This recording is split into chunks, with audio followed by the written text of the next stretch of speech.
오늘 우리에게 주시는 하나님 말씀은 누가복음 13장 10절에서 21절 말씀입니다. 예수께서 안식일에 한 회당에서 가르치실 때에 18태 동안이나 귀신 들려 앓으며 꼬부라져 조금도 펴지 못하는 한 여자가 있더라. 예수께서 보시고 불러 이르시되 여자여 내가 내 병에서 놓였다 하시고 안수하시니 여자가 곧 펴고 하나님께 영광을 돌리는지라. 회당장이 예수께서 안식일에 병 고치시는 것을 분내어 무리에게 이르되 일할 날이 엿새가 있으니 그동안에 와서 고침을 받을 것이요 안식일에는 하지 말 것이니라 하거늘. 주께서 대답하여 이르시되 외식하는 자들아 너희가 각각 안식일에 자기의 소나 나귀를 외양간에서 풀어내어 이끌고 가서 물을 먹이지 아니하느냐. 그러면 18해 동안 사탄에게 매임받은 이 아브라함의 딸을 안식일에 이 매임에서 푸는 것이 합당하지 아니하냐. 예수께서 이 말씀을 하심에 모든 반대하는 자들은 부끄러워하고 온 무리는 그가 하시는 모든 영광스러운 일을 기뻐하니라. 그러므로 예수께서 이르시되 하나님의 나라가 무엇과 같을까? 내가 무엇으로 비교할까? 마치 사람이 자기 채소밭에 갖다 심은 겨자씨 한 알 같으니 자라 나무가 되어 공중의 새들이 그 가지에 깃들였느니라. 또 이르시되 내가 하나님의 나라를 무엇으로 비교할까? 마치 여자가 가루 서말 속에 갖다 넣어 전부 부풀게 한 누룩과 같으니라 하셨더라.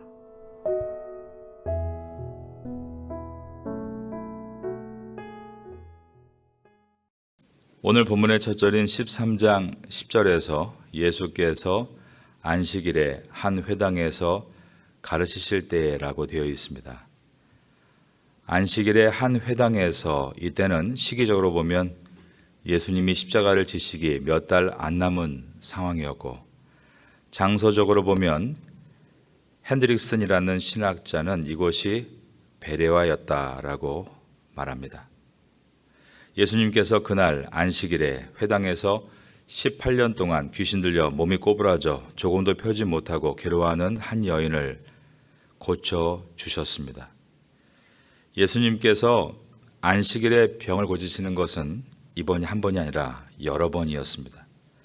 누가복음 4장 31절에서 35절에 보면 이렇게 되어 있습니다.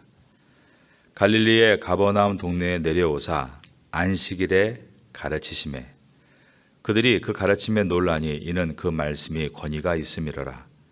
회당에 더러운 귀신 들린 사람이 있어 크게 소리질러 이르되 아 나사렛 예수여 우리가 당신과 무슨 상관이 있나이까?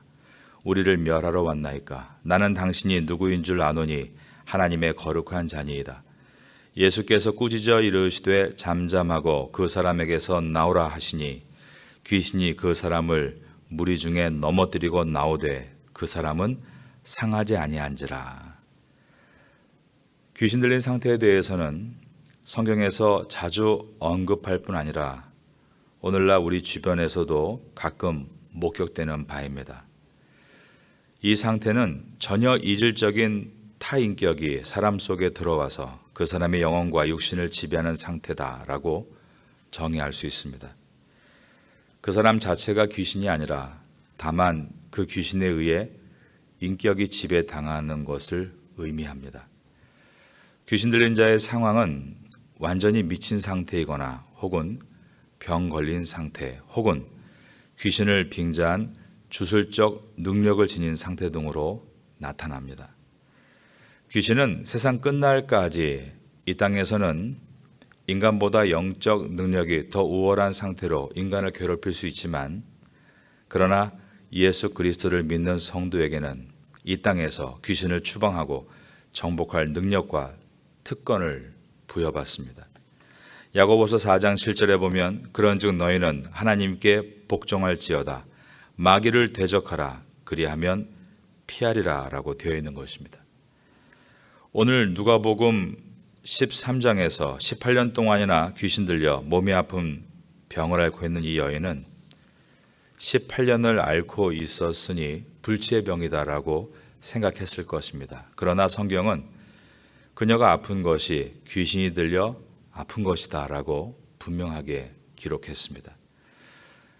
신학자 핸드리스는 그러므로 이때가 예수님께서 십자가를 지시기 몇 달 전이었고 베레아에서 하신 일이었다라고 기록했는데, 이것을 가지고 우리나라의 이단 중에서 베레아 귀신론을 가르치는 김기동, 그리고 귀신 축사를 하는 이단인 이초석은 자신들의 입장을 표명하는 방패막이로 사실 이 본문을 많이 사용해 오고 있는 것이 현실입니다. 봐라, 귀신이 들어서 병을 얻은 것이다. 그러니 병에서 노임 받으려면 예수님과 같이 귀신을 쫓아내야 한다. 모든 병을 귀신이 들린 것으로 해석을 하려 하는 것입니다. 그러나 이것은 잘못된 가르침입니다. 병에 대한 성도의 태도는 첫째로 병은 불의한 세상에서 나타나는 죄의 결과라는 것입니다. 하나님의 뜻을 따라 하나님의 의도대로 지음받았던 처음 세상에는 병이 없었습니다. 그리고 앞으로 하나님께서 완성하실 나라, 새하늘과 새 땅에도 더 이상 아픈 것은 없게 될 것이다. 요한계시록 21장 4절에 이렇게 말씀합니다. 모든 눈물을 그 눈에서 닦아주시니 다시는 사망이 없고 애통하는 것이나 곡하는 것이나, 그 다음 보면 아픈 것이 다시 있지 아니하리니 처음 것들이 다 지나갔음이로라 라고 되어 있습니다. 두 번째로 이 땅에 사는 동안 몸을 잘 관리해야 함을 생각해야 합니다. 자기의 욕심을 채우려고 몸을 혹사시켜서 병을 얻거나 관리 부족으로 병을 키우는 것은 나의 몸을 창조하신 주님 앞에 옳은 행동일 수 없는 것입니다. 주님께서 주님의 사람인 저와 여러분을 이 땅에 오늘도 남겨두신 것은 특별한 계획을 가지고 있으신 것입니다. 우리 한 사람 한 사람은 이 태고 땅에서 귀하게 쓰임받기 위해 오늘도 살고 있습니다. 여러분 이것을 믿으십니까? 그런데 우리가 너무 몸을 관리하지 않고 욕심대로 살고 혹사시켜서 병을 얻고 누워 있으면 그것은 주님의 영광을 가리게 되는 것입니다. 그러므로 힘들어도 열심히 자기 몸을 잘 관리하고 운동도 해야 합니다. 군대에서 군인에게 자주 하는 말이 있습니다. 내 몸은 내 것이 아니라 국가의 것이다. 그러면서 항상 최상의 컨디션으로 전투에 나갈 수 있도록 훈련시키는 것입니다. 우리도 마찬가지입니다. 내 몸은 내 것이 아니고 하나님의 것임을 잊지 말고 주님께 언제나 최선의 컨디션을 유지해서 드리기 위해서 힘써야 하는 것입니다.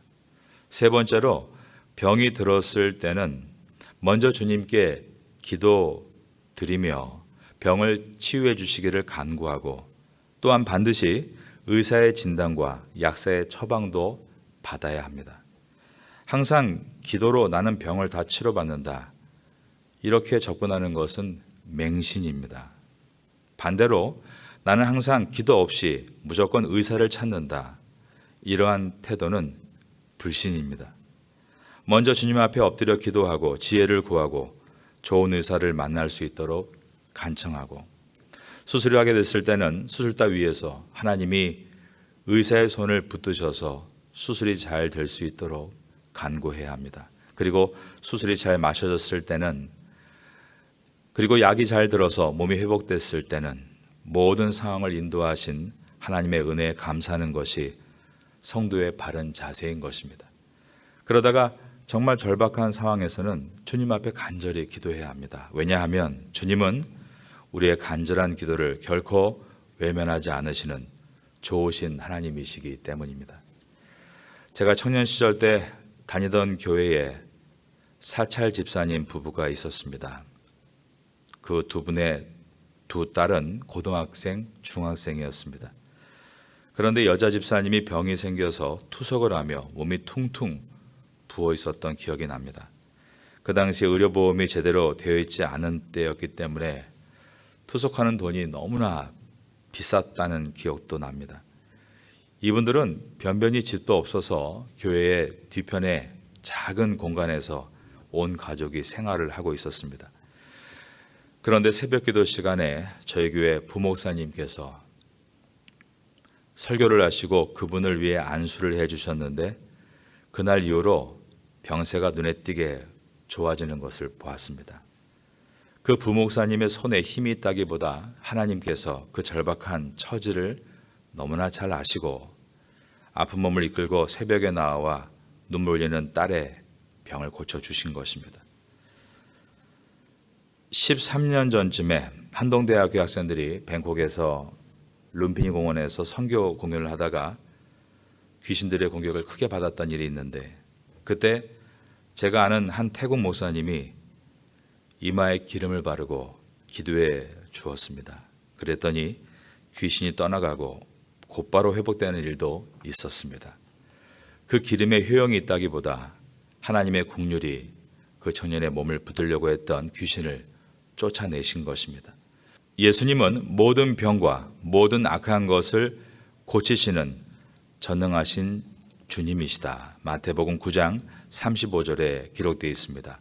예수께서 모든 도시와 마을에 두루 다니사 그들의 회당에서 가르치시며 천국 복음을 전파하시며 모든 병과 모든 약한 것을 고치시니라.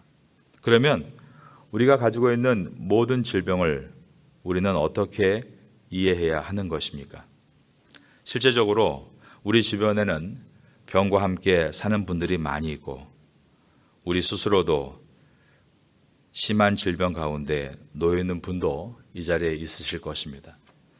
사도 바울도 병이 하나 있었는데 그는 이 병을 놓고 하나님 앞에 간절히 3번 기도했다라고 되어 있습니다.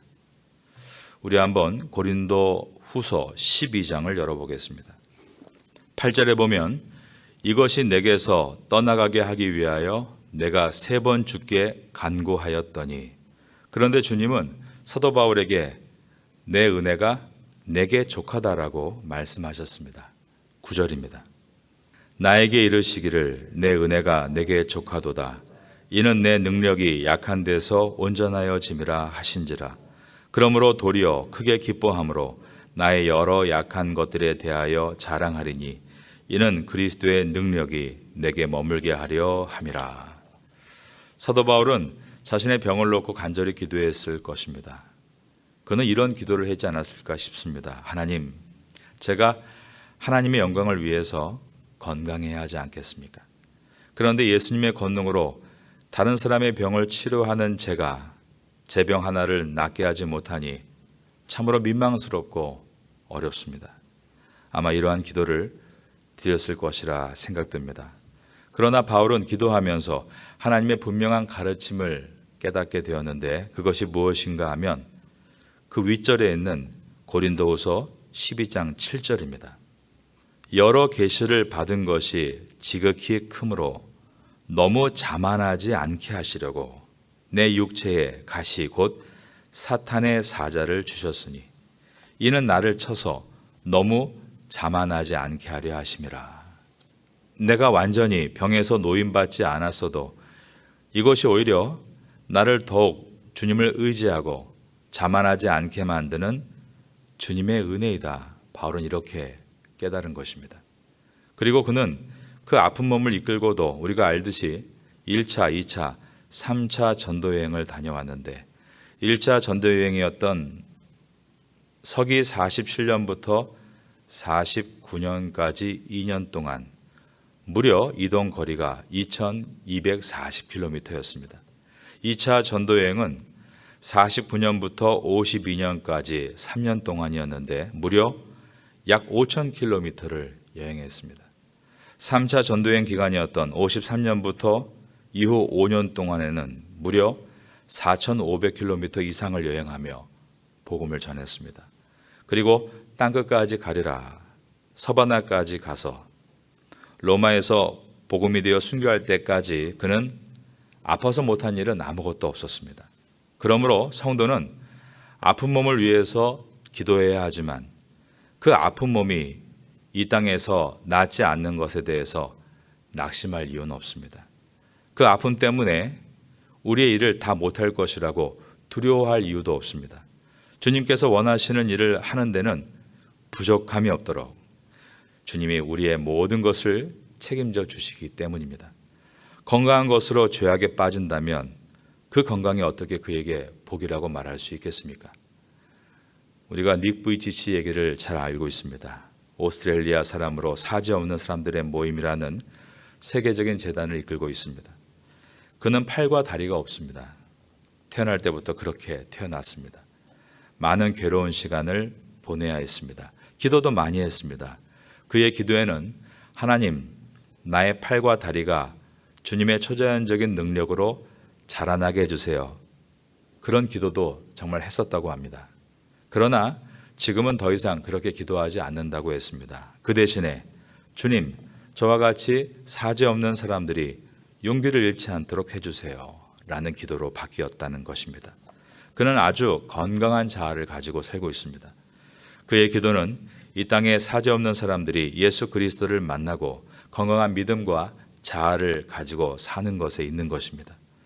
질병에 대해서 무조건 귀신의 짓이다라며 맹신하거나 무조건 약만 의지하겠다 불신하지 않고 질병을 두려워하지 않고 오직 나의 인생은 하나님의 것임을 고백하며 주신 사명을 위해 담대히 걸어 나아갈 때 반드시 주님은 여러분을 도와주시고 승리하게 해주실 줄로 믿습니다. 누가복음 13장으로 다시 돌아갑니다. 11절입니다. 18회 동안이나 귀신 들려 앓으며 꼬부라져 조금도 펴지 못하는 한 여자가 있더라. 12절입니다. 예수께서 보시고 불러 이르시되 여자여 내가 내 병에서 놓였다 하시고 13절입니다. 안수하시니 여자가 곧 펴고 하나님께 영광을 돌리는지라. 오늘 본문의 중요한 포인트는 먼저가 10절에 있는 예수님께서 회당에 들어가 가르치셨다라는 것입니다. 엔디다스콘, 거기에서 가르치셨다. 기적은 말씀을 들을 때 일어납니다. 그러나 우리의 노력만으로 일어나는 것은 결코 아닙니다. 11절에 보면 성경 원어 이두라는 단어가 들어 있습니다. 이두는 보라라는 뜻으로서 누가복음에 많이 강조되고 있는 단어입니다. 성령의 감동으로 기록된 성경은 보라라고 성경을 읽는 독자들을 집중시킵니다. 18년 동안 병중에 고통을 당해 온 이 여인을 이두, 보라라고 하고 있습니다. 이것은 하나님께서 아픈 자를 결코 외면하지 않으시고 긍휼히 보고 계시다는 것을 말씀하고 있는 것입니다. 이 여인은 허리가 꼬부라져서 혼자 일어서거나 머리를 들 수 없는 고통을 겪고 있었습니다.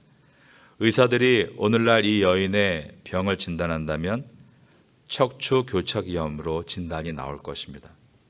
그날이 안식일이었기 때문에 이 여인은 회당 안에 이미 들어와 있거나 아니면 예수님께서 말씀을 가르치실 때 들어와 있을 수도 있습니다. 특이한 점은 전에와 다르게 예수님께서 요청이 있지도 않았는데 먼저 자의적으로 병을 고쳐 주셨다는 데 있습니다. 13절입니다. 안수하시니 여자가 곧 펴고 하나님께 영광을 돌리는지라. 펴고란 단어 헬라어로 아노르도데, 이 단어는 회복하다라는 뜻입니다. 여인이 완전히 정상적인 상태로 회복되었다라는 뜻입니다. 그러자 이 여인은 하나님께 영광을 돌렸다. 헬라어는 시제가 있는데 미완료 과거 능동태입니다. 즉 예수님께 병고침을 받은 이 여인은 하나님을 찬양함에 있어서 한 번 찬양하고 멈춘 것이 아니라 계속해서 지속적으로 찬양을 드렸다라는 의미입니다. 여기서 우리가 바른 사역의 표본을 보게 됩니다. 바른 사역은 오직 그를 하나님만 바라보게 하는 것입니다. 그 사역을 통해서 그가 하나님을 발견하게 되고 하나님과 가까워지게 하는 것이 바른 사역입니다. 장애인 사역을 하건 국률 사역을 하건 어려운 이웃을 돕는 어떠한 사역이건 그 중심에는 오직 하나님을 만나게 하는 것이 있어야 합니다. 이것이야말로 우리가 이 땅에서 해야 될 바른 사역인 것입니다. 이와 같이 예수님의 치유 사역이 일어나서 하나님을 높이고 있을 때 찬물을 끼얹는 사람이 있었습니다. 바로 회당의 대표인 회당장이었습니다. 14절을 봅니다. 회당장이 예수께서 안식일에 병 고치는 것을 분내어 무리에게 이르되 일할 날이 엿새가 있으니 그동안에 와서 고침을 받을 것이요 안식일에는 하지 말 것이니라 하거늘. 이 회당장은 모든 회당의 일을 주관하는 관장입니다. 그런데 그의 권위가 완전히 소외당하고 지금 예수님의 권위가 높아지고 있고 사람들이 기뻐하고 즐거워할 때 몹시 언짢아하고 있는 것을 보여줍니다. 이 회당장이 하는 말은 안식일에 고쳐주지 않아도 될 이 병을 굳이 안식일에 고치는 것은 율법을 위반하는 것이다 라고 주장을 했습니다. 이에 대해서 예수님께서 매우 중요한 가르침을 주십니다. 15절입니다. 주께서 대답하여 이르시되 외식하는 자들아 너희가 각각 안식일에 자기의 소나 나귀를 외양간에서 풀어내어 이끌고 가서 물을 먹이지 아니하느냐. 율법은 성경에 기록된 안식일에 대해서 기록하고 있습니다.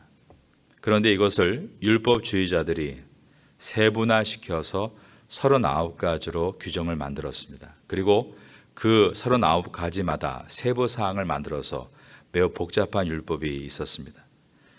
일을 못하게 만들어 놓았는데 또 특이한 것은 자기의 중요한 자산인 소나 양 같은 가축들에게 물을 먹여야 될 때는 2000규빗, 그러니까 반경 900m 안쪽에서는 데리고 나가서 풀도 뜯게 하고 물도 마시게 할 수 있다.